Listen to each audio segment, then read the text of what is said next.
Hi, everyone, and welcome back to another episode of the Parenting Reframe podcast. I am so excited for you to listen to today's amazing guest.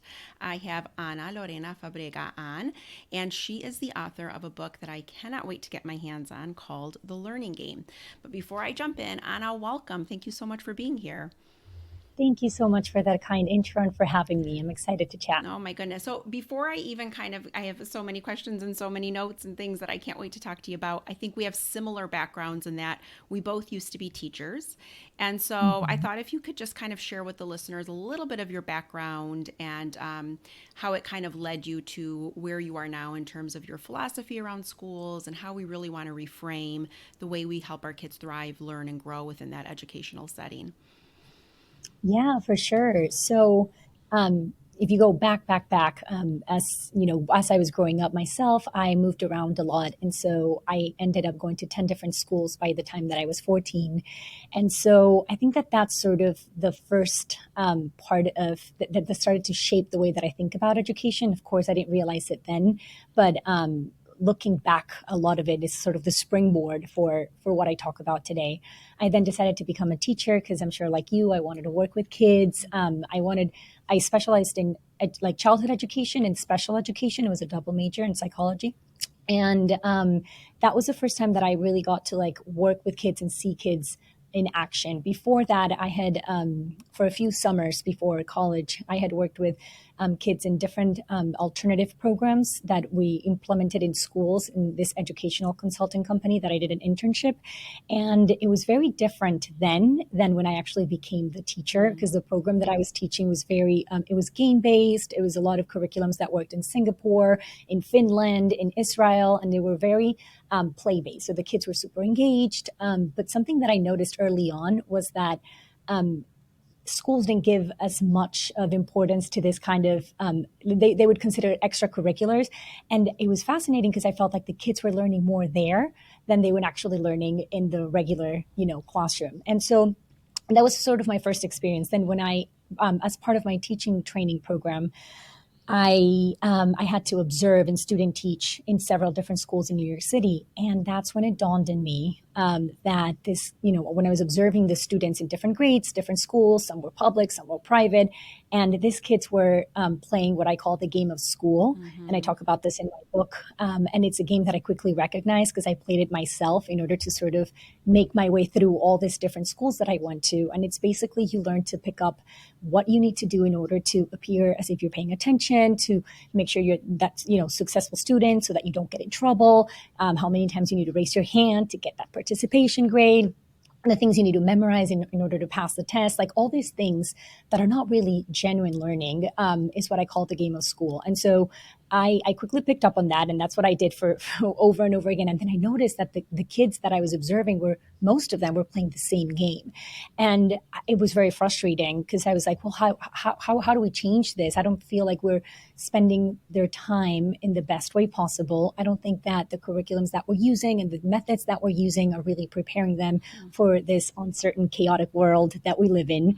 Mm-hmm. And we can talk a little bit more about that in a bit. And so a lot of things I started to observe, and I was like, well, I'm going to do things differently in my classroom. And so I had my classroom, and I think that I did things differently, and I created an environment that kids actually wanted to come and be part of. And I tried as much as I could to kind of deviate from the curriculum in order to do the things that I felt like were actually exciting for the kids, that they were curious about, that they wanted to learn about because they saw the direct application to the real world. And so, but there's just so much that I could do, right? I still had to adhere to a curriculum. I still had to test prep for all the standardized tests that we give. There was a lot of emphasis on homework and a lot of things that I just didn't believe were necessary, were helpful, and the kids clearly were not engaged in those things. And so it got to the point that I realized that even I worked at really good schools, and it's very hard to make changes within the system. Mm-hmm. And we can talk about this because I know that you've tried to do the same. I feel like the system is cut for certain types of students that do well in that path, but then you have a lot of other children that just it's not the best way for them to learn or for them to showcase what they're learning and the pressures. And there's just so much that they would benefit from being in a different environment. And so finally, I grew discontent, and I didn't really see my role in the system anymore. So in 2019, I decided to leave the school system in search of alternatives outside the system. And I wasn't really sure what this looked like, what I was looking for, who I was going to talk to. So I turned to the internet and I started to write about all these things that I was observing as a teacher. And then as a student, I kind of reconnected with my experience in all these different schools, and I would write about that as well. And then I started to write about, how kids really learn, and when do you see kids actually excited in the learning experience, and what are the kinds of skills that they're actually going to need in order to thrive in this uncertain future, and how can we sort of restore the love for learning that has been lost for many kids and reignite their curiosity and their creativity and their problem solving skills. And so this writing kind of led me to create an audience around alternative education for parents looking for alternatives. And I became part of this startup that we can talk about in a bit called Synthesis, Yes. that's doing things differently and sort of paving the way of what education could be if we built a system for how the world is today. And so there's a lot of work to do still, but a lot of my lessons and my findings and my experience was compiled into the book, The Learning Game, that comes out in 6 days, September 5th. And so my hope is that parents who read it will question a lot of the things that we've taken for granted and rethink education for themselves and their families, and make sure that their choices are actually the right choices for their kids. Yeah, oh my God, so much to unpack there and so many good nuggets of information and so many things I agree with. I've always kind of said this, and I've written a couple of articles about the fact that, schools rely on conformity.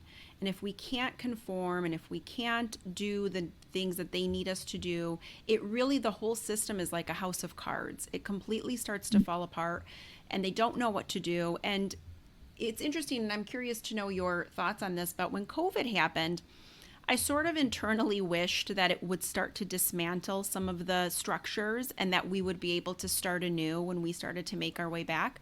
And I don't know, there are days when I look at it and it feels like it's somewhat starting to go back to what it did look like or normal. Do you feel optimistic that, schools like Synthesis, and I do want you to kind of expand a little bit more on that because I love the concept of Synthesis. I love the kids that you're reaching with it. But I'm curious to know, are you hopeful that it will change, or do you think it's such a kind of big system that it's so hard to kind of crack the code and get more and more people to kind of say, we want a different option, we want a different way, we don't think this matches the way our kids are learning, our culture has changed in the last 50 years, there are so many things to consider. So I'm curious to know your thoughts on that. Yeah, of course. And that's a great question. I don't have neatly packed answers, but I'm going to kind of share where my Yeah. thoughts are right now.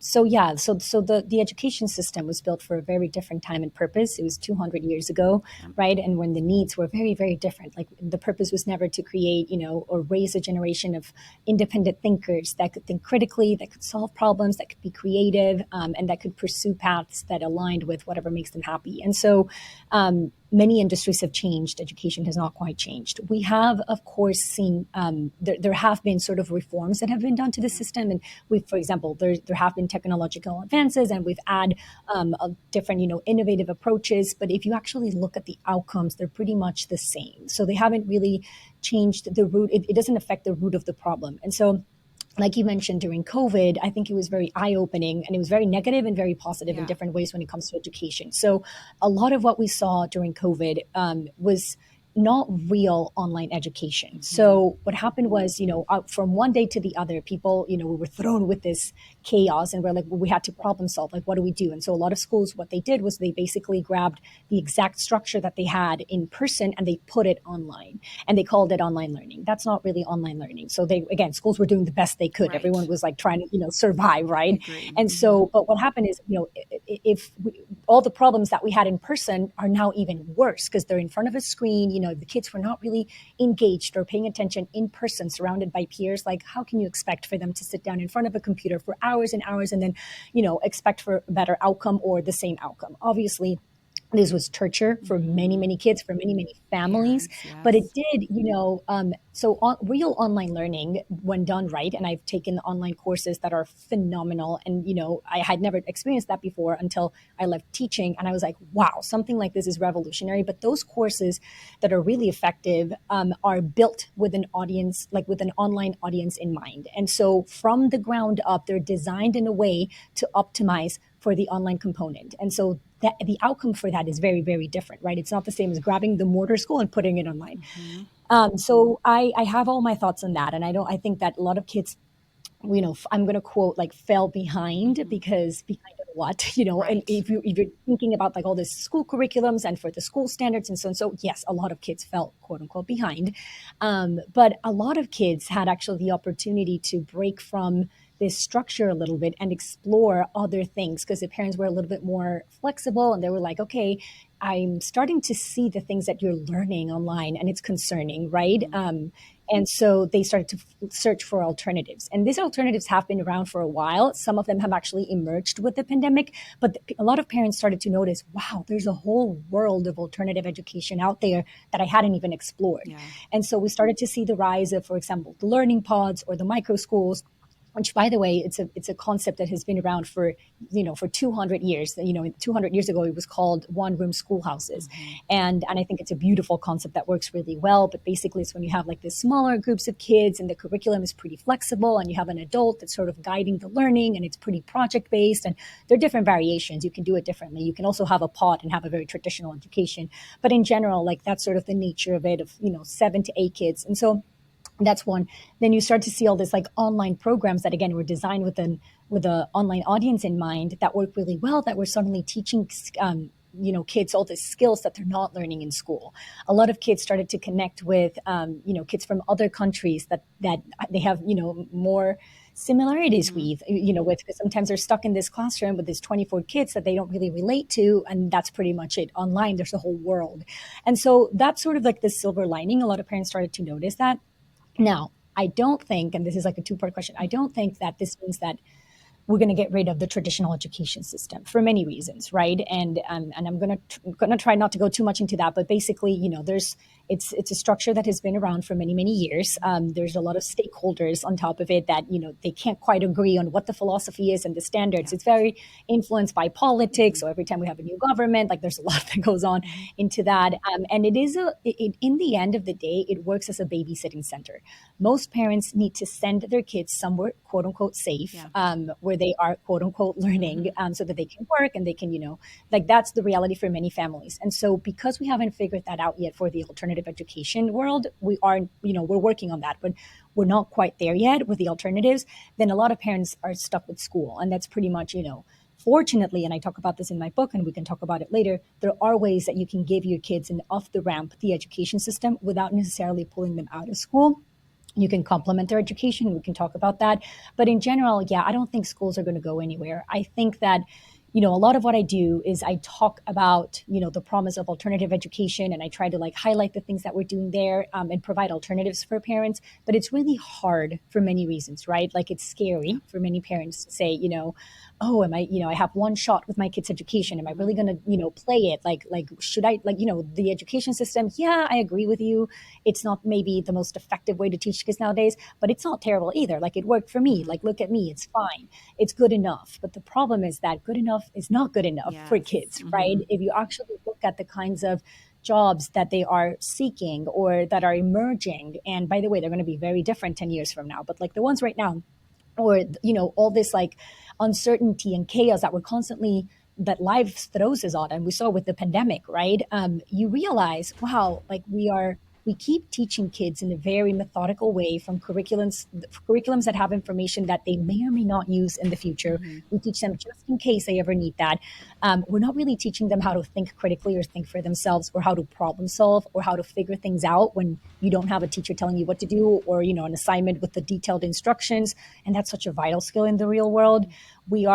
There are a lot of lessons that we're teaching them that they would be better off on learning. And there's a whole chapter about that in my book. But for example, this whole notion of like fearing mistakes, and how we penalize kids when they get something wrong with, with that bad grade or that red mark, or, and what ends up happening is that, we are removing the most natural parts of learning. Hmm. Failing and making mistakes, like, that is part of the learning Yeah. process. Kids are expected to, especially when they don't know about something, they're going to make mistakes.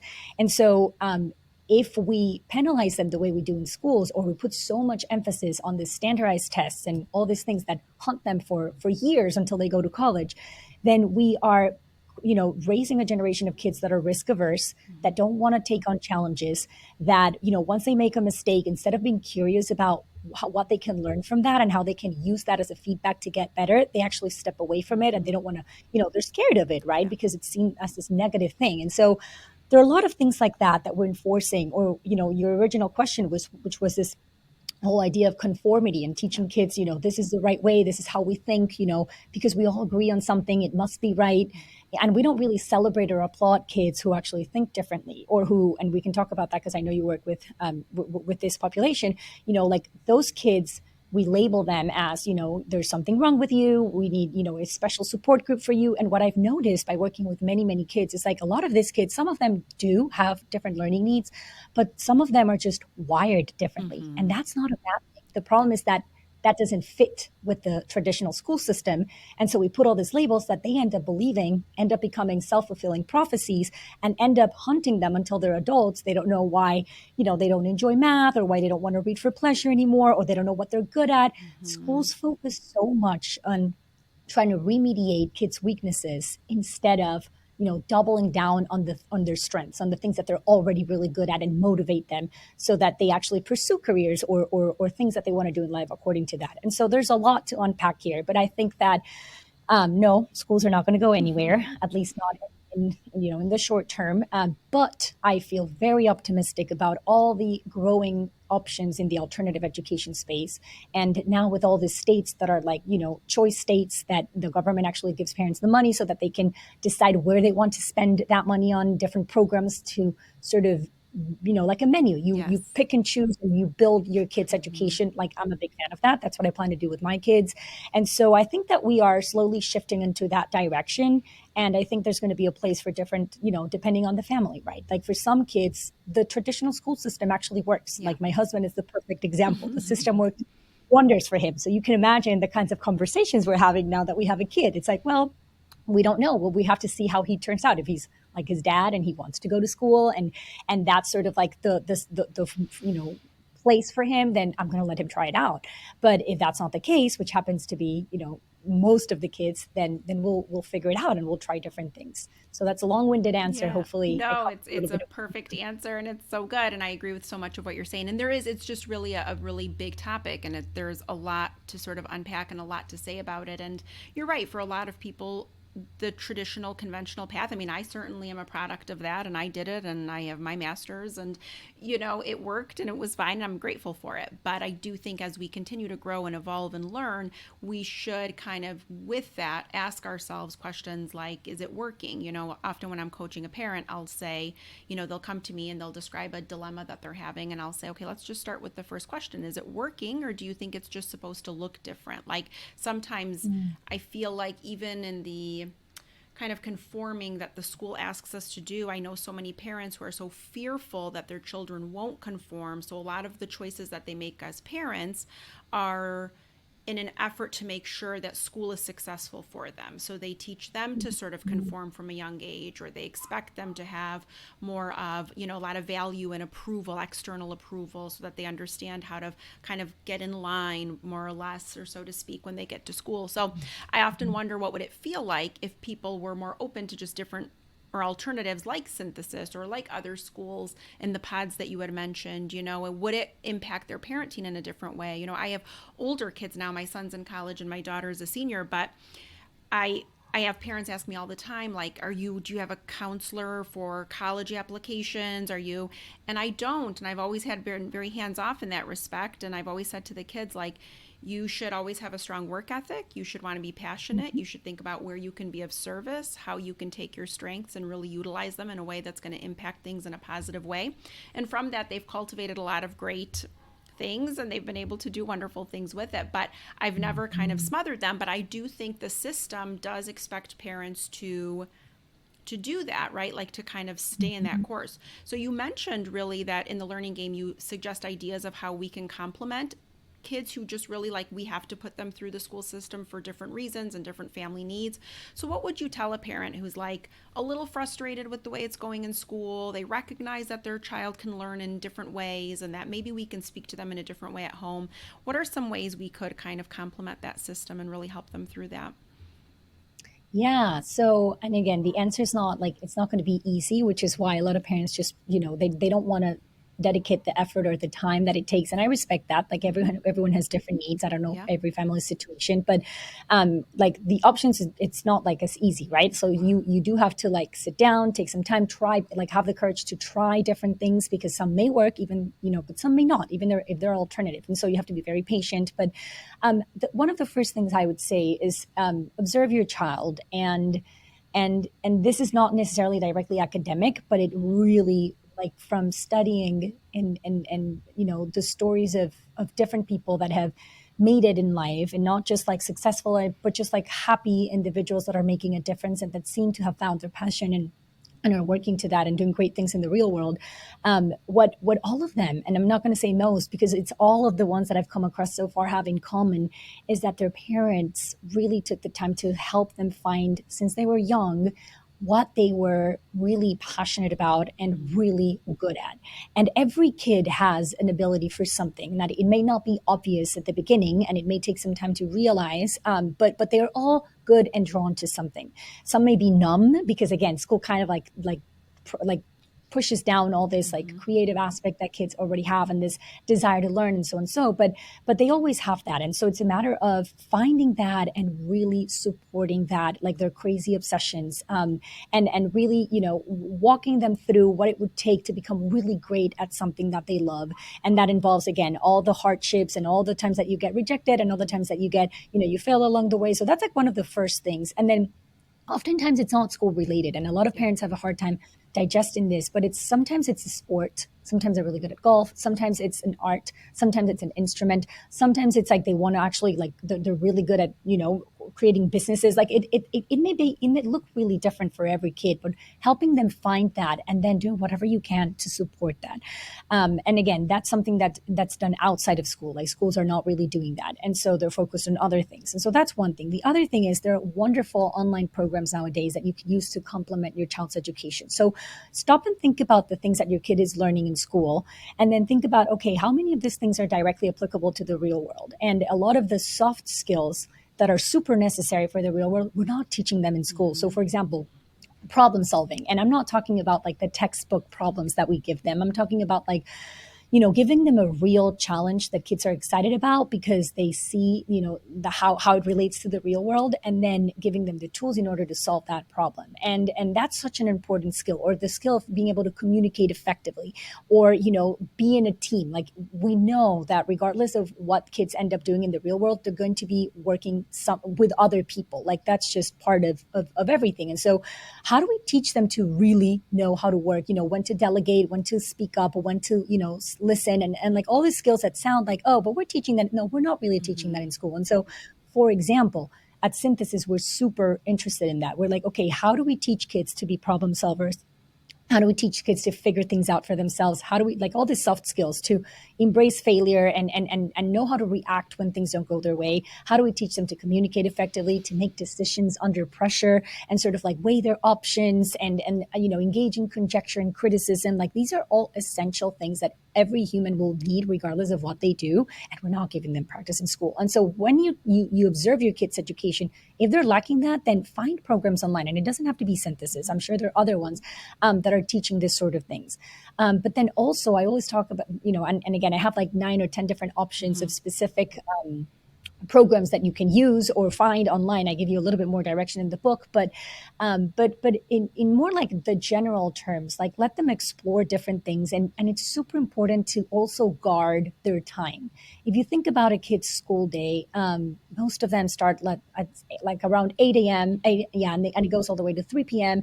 And then they're in the bus or heading back home, and then they have extracurriculars that are also adult led most of the time, and then they get home and then they have to do homework, and then it's like the day's over, right?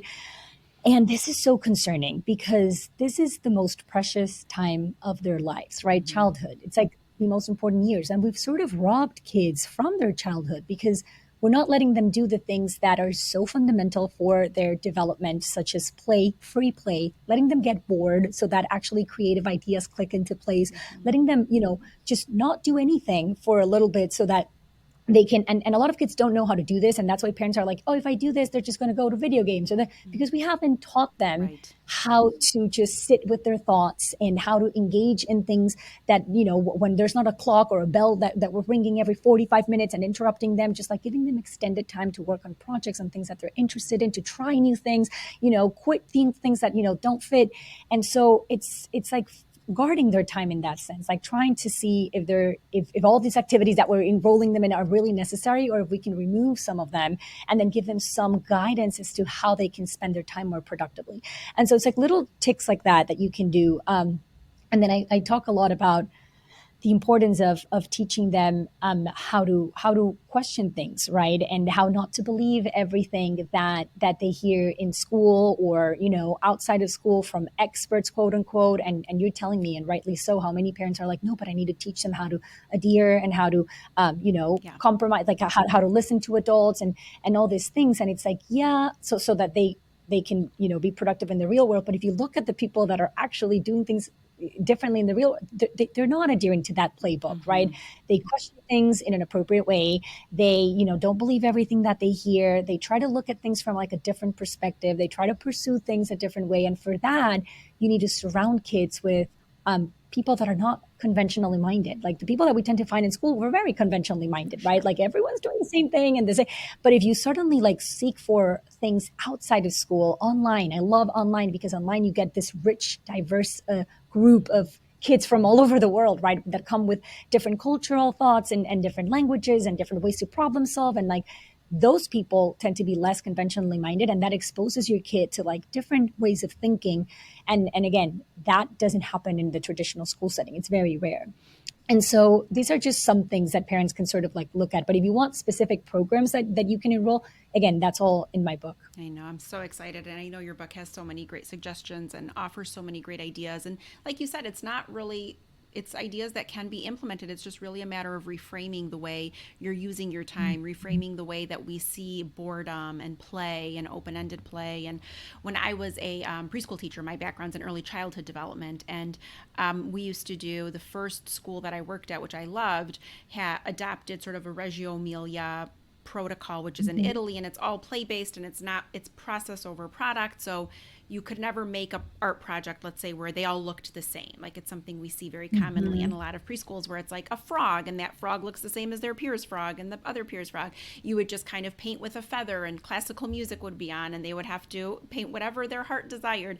And you would have parents who would say, but we don't, what is it? My niece and nephew bring home a rainbow looks so beautiful. This is just like scribble, or so there was so much emphasis on that end result, the product, the thing that was the finished piece, and I was like, oh, but you should have seen how calm and joyful they were while they were creating it, and how they were feeling it, and they were looking at the paint, and they were looking at their peers painting and asking questions, and the language skills that come with it. So I think we so often glaze past the process, and we put all the value in that sort of end result. And so I love the ideas that you're proposing both in the book and in your newsletter and in so many other areas where you're sharing and teaching, because you're absolutely right. Like there's the magic is sort of in that middle space where we're kind of saying, yes, make that mistake, it's okay. And often when a parent will say to me, my child is so afraid of making a mistake, what can I do? My first question back to them is, how do you treat yourself when you make a mistake? Do you give them the space to make a mistake? And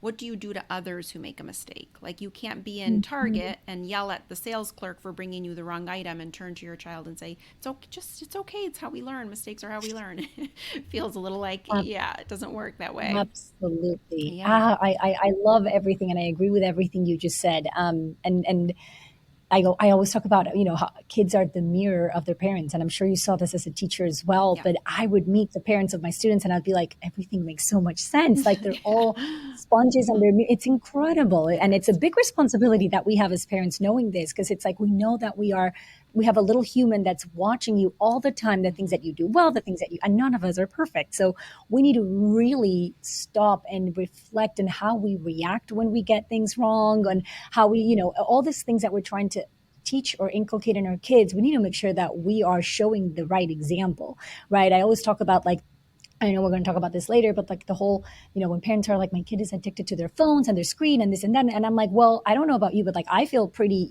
I'm attached to my phone. Like if I don't put it in a drawer, which is what I've started to do so that I'm not tempted, even if it's like to take a picture of him or to call mom and, my parents that don't Yeah. live close, or the baby is constantly seeing the phone. Right. And it's a hard thing. So how can you then, tell them, no, don't use the phone, put the phone away, and this and that, if they're seeing you and everyone around them using their phone? So it's like it starts with what you do at home and how you handle things when things don't go right, or Yep. how you approach challenge and risk and all these things. Like that's how your kids are going to approach things. Like forget about school, forget about like the parents are the most important teacher.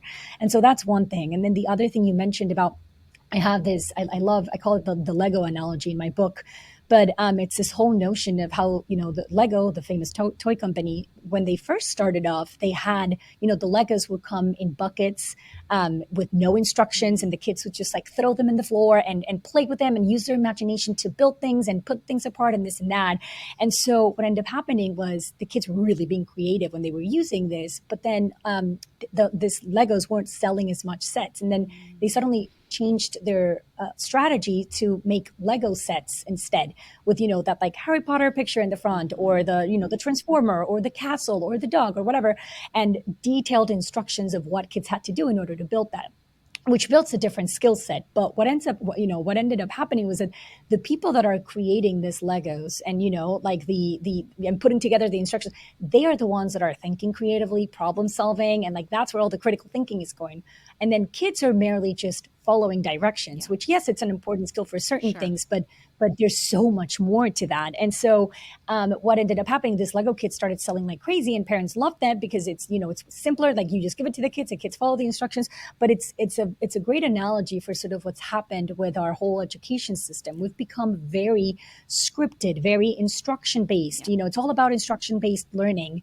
And the problem with that is, in the real world doesn't come with instructions, right? Yeah. And so it's a skill that kids need to develop. And how do they develop it? Through practice. But if they're always given instructions, and they're always, in school with an adult telling them what to do all the time and when to study what and how to do things and how to be assessed, and then they go home and then parents are doing the same.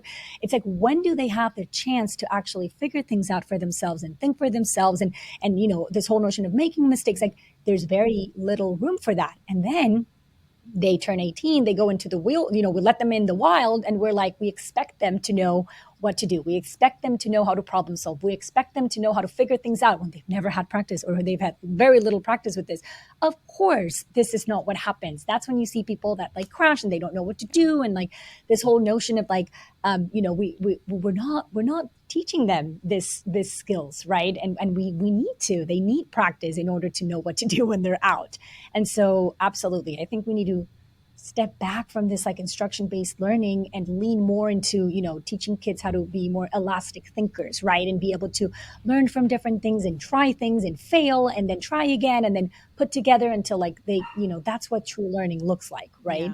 Yeah. It's messy, it's not straightforward, which is probably why we don't see it a lot in the school system, because we have so many kids, and we need to organize certain way, and we need, but to the cost of what, Right. right? Like the outcome is it's pretty sad and concerning. Oh my gosh, there's so many good things, and I could keep going and going with so many of the things that you're saying too. It's funny because a lot of the things I work on too with parents is getting them to feel comfortable allowing their child to tolerate more frustration, like building that muscle, building that ability to tolerate frustration. So, and it kind of goes right along with what you're describing too. Like it is messy, it is hard if we don't have those detailed instructions, but there's so much more that they're getting out of it. But I think our threshold for frustration, both adults and kids, has reduced dramatically, so that the second if it feels too hard, we're either outsourcing, we're getting rid of, we're walking away, we're abandoning the idea.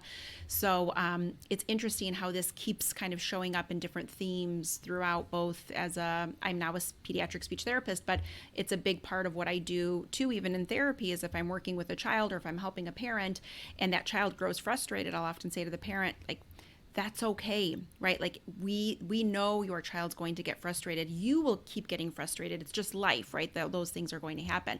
But if we don't build that muscle to tolerate that frustration and to work through it, we will succumb every time, or we'll divert our attention in a different way, or we'll try to constantly bypass whatever is happening, and you miss that moment. You miss the ability to grow that skill, and it's just so critical. It's just a really important thing to be able to do. I want to ask you a couple of questions before I let you go, because I could talk to you forever. But tell me, I love your philosophy around screen time. And I know you touched on it a little bit right now when you were talking about it. And I know you get into it a little bit more in the book. But talk to me about like the kids who do just, I have so many parents of, I would say, kids in that age range between like 8 and 12. I will say right in there, it's like all they want to do is screens. All they want to do is be on their iPads or be playing or video games. Like video games is something that I know you've Mm-hmm. mentioned a lot too.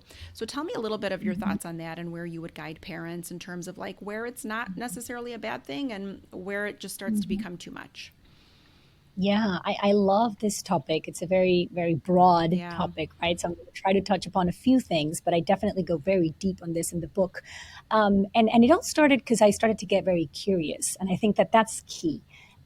Like starting from a point of curiosity and not like anger and concern and frustration, like, oh, why aren't my kids like, this is, horrible that they're spending so much time. It's like, well, let's just stop and actually be curious. Like, what is it about the online world and screens and video games that draws kids so much? Why are they, when you start at that, starting point of curiosity, you start to realize so many things behind the scenes. And so there's a big psychological component to screens, and I'm going to touch upon one in particular, which is what made me go down this rabbit hole. So I'm not going to touch so much on video games, which I actually think are wonderful learning tools for certain things, but screens in particular. What I've noticed is that a lot of parents call it addiction. And I'm not going to say like, oh, there's nothing of that, because I do know that screens are designed in a way that make you want to keep going. And there's something of that. But beyond that, like if we don't get like caught in that, if you actually look at, what are the reasons why are kids searching for something online that they're not getting in the real world? Mm-hmm. And it turns out that there are three things that humans need in order to be happy and successful and so we can navigate through life. And that is autonomy, Mm-hmm. competency, and relatedness. So we need these three things. Just like our bodies need, carbs and fats and protein, we need competency, relatedness, and an autonomy. So let's look at this three elements in a regular kid's life that goes to traditional school. Okay, let's start with autonomy. In school, kids have no choices over the subjects, the lessons, the pace, the way they're assessed, oftentimes how they dress because they have uniforms, Mm-hmm. who their peers are in their classroom, where they get to sit. Some schools, yes, but I'm talking about like the traditional ones, right? They have very, very little choices. And there's a stat in my book that I backed by research that shows that, kids nowadays have twice as more restrictions as incarcerated felons. Mm-hmm. Like that's like very alarming. And so what ends up happening again, like I said, kids need to feel this autonomy. So they're not getting it in school. And then oftentimes, like I said, after school, they have adult led activities. Sometimes they're not chosen by them or Mm-hmm. led by students. And then they have to do things at home that are, led by parents. And so when are the kids feeling this autonomy? Then suddenly you see what they do when they go online. This is the one time that they actually get to decide, the characters that they want to be when they play video games, who they're playing with, what they want to play with, or online, who they interact with. Like they suddenly have this online world where they have all these Mm-hmm. choices. So they're feeding that autonomy need that they need in order to be happy and successful adults. And so that's one. The other one is competence. It is vital that kids feel like they are good at something and improving at something. And what ends up happening a lot in schools is that this one size fits all curriculums are sometimes not, making a lot of kids feel competent, right? And a lot of kids feel like they're not good and that they're not good in math and they're not good in reading and they're not, what we talked about earlier, that we focus so much on remediating. And we can talk about this too if we have time, that, a lot of the things that we hear in school, like your kid needs to be ready to read by 7 and they need to know Mm-hmm. math by this age. And a lot of it is not backed by research. Mm-hmm. A lot of it is human construct that we've constructed, and it's created all this pressure in parents that think that their kids need to be, performing in certain ways and having certain skills by a certain age, when in reality, kids mature at different ages. And I know I'm kind of deviating, but this is very important. And sometimes they're not ready. And when we force them before they're ready, that's when you end up with kids who don't want to read for pleasure anymore, who, end up in the reading remediation group and think they're not good and they're not smart, or same with math, and so on and so forth. And it creates a snowball that's very hard to catch later. And so, but going back to this competency, a lot of kids never feel that. And again, it's a basic human need. So when they suddenly are playing video games and they keep going and they fail, but then they pick themselves up and then they improve and they move up, they're like, oh, they're gaining skills and they're like, oh my, it feels so good. It feels so good to be good at something. I see how I'm improving. I know what I need to do in order to get better. And it's feeding that need. Obviously, they're going to be attracted to that. They're going to come, they're going to want to do that all the time because that's the one moment where they feel competent. And then the whole, of relatedness, which is the hardest one for most people to see, because a lot of parents send their kids to school so that they socialize, and they're like against all this alternative things because they're like, or homeschooling or this and that, because they're like, my kid is not going to socialize, when that's a complete myth. But in reality, if you look at, well, first, the way that we socialize in school, it's like kids are in grades with only peers their age for many hours a day. When in the real world do you only interact with people your age? Right. Like, this is not a real world way to interact, right? Kids would be better off, being with older kids and younger kids and interacting with adults and this and that. Like, that's a more natural way to do it, which, by the way, you have more online, right? Online, they're not only interacting with kids their age. And so, but more than that, schools have become, and again, I am generalizing. I know that there are a lot of schools that are doing things differently, but I'm talking in general, and so a lot of schools have become even more rigid and more strict with, the time that kids are in the classroom. Recess has been cut back universally, which blows my mind. And I would love to talk to you about this because I know you work with kids that are ADHD. So that's, something I want to talk to you about. But kids rarely have a chance to socialize nowadays. And when they do teamwork, again, it's like very scripted and this and that. And so when you ask kids, and I'll never forget when I asked this girl, like, well, when do you feel like you socialize in school? And she said, in the bus. And so again, this is just one child telling me, but it shows just how we've, the social aspect is not that social anymore, like it was during our times. And so kids suddenly are lacking that, and they go online, and there's so many ways that they can socialize online. And again, they need parent help to navigate this world. I don't think by any means that they can, they're equipped to independently navigate it. But what I'm trying to say is that there reasons behind their inclination to go to the screens and to all this. So instead of just quickly jumping in and saying they're addicted, there's something wrong, it's like, no, it's like, what if they're, getting online all the things that they're not getting in the real world? The moment parents realize that, the faster they're going to be able to problem solve with the kids, right? And say, okay, now that I know that the reason why my kid is so addicted or drawn to video games is because of the autonomy component, let me find out what he can do in the real world. Let's say he loves to play the piano, whatever, that he's really good at, so that he gets this feeling of competence. And so you start to find the things that they're lacking in the real world, and getting online and finding those things in the real world. So that's one thing. And I have like 8 different strategies that you can actually do in order to navigate this whole thing. But I just wanted to touch upon that psychological aspect that I think is fascinating. I love that. And I love that so much. And I just think so many parents are going to like that. I'm sorry I had to interrupt, but it was so good. No. It's so good. But go on. No, totally. No, so that's like one aspect of it. But then there's also this notion, we a lot of parents are scared of, the negative, aspect of screens and online and games and this and that. And I went down the rabbit hole. I did all the research, and I actually cite the research in my book. And it's actually surprising what I found about video games in particular. But, the amount of time that kids can play when it's actually not a problem. And then what are the things that we as parents can do in order to help them? Because there are a lot of skills that they can learn through video games. But they just stay there unless you help them transfer those skills to the real world. So I share a bunch of strategies that parents can do. But the most important thing is just not making screens the enemy. We need to realize that, screens are here to stay. They're going to become even a bigger part of our lives, whether we like it or not. And so rejecting them and making them the villain and it's not the right answer, because kids are going to use them anyway, with or without you. And you would much rather for them to use them with you and for them to trust you and ask you the questions so that you can help them navigate this world. Because like I said, it's very important that we help them. And the first thing you need to do is change the attitude that you have when it comes to screens. If kids see, oh, my parents, every time we talk about screens, it's negative, then they're not going to want to come to you. So don't make screens the enemy. Befriend screens and use, be smart about it so that you can actually help them.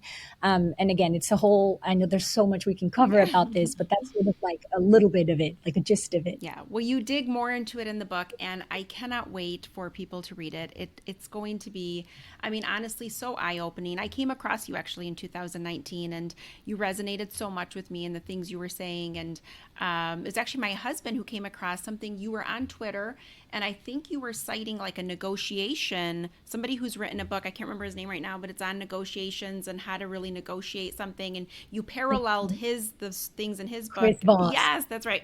Yes. And that's, I think, the first time we were like, oh, and then, from then on, I was like down the Ana, rabbit hole, and I was listening to everything you were saying. So, and I couldn't agree with I couldn't agree with you more. Everything you're saying is so spot on. And we just need more of you in the world. I'm sorry we didn't get a chance to talk about synthesis, but where can people find you, and where can they learn more about synthesis, about you and your work? And ultimately, I want them to order the book. It'll be in the show notes to order the book, because by the time this comes out, it will already be released. But I want people to be able to connect with you.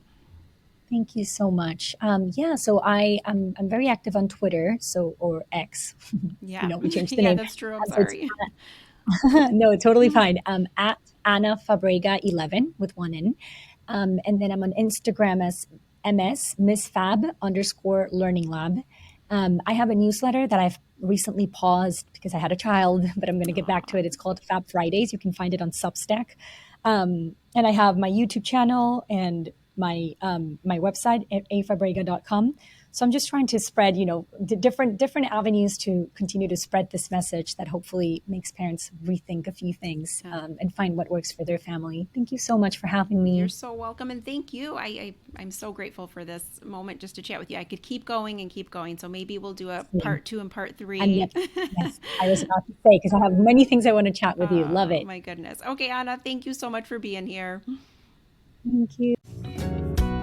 Thank you so much for joining me today. If you liked what you heard, don't forget to subscribe, rate, and review this podcast wherever it is that you're listening right now. And what really makes my day is if you share or recommend the podcast to a friend. It is the greatest compliment. If you have not already, head on over to theparentingreframe.com, where you can subscribe to get my weekly newsletter, Parenting Skimmed. 10 sentences delivered to your inbox every Thursday to help you parent and live a better life. It's for the parent who constantly told me, I just don't have time to read. Make sure to come and say hi to me on Instagram at The Parenting Reframe. My DMs are always open, and I love hearing from you. Until next time, this is Albiona.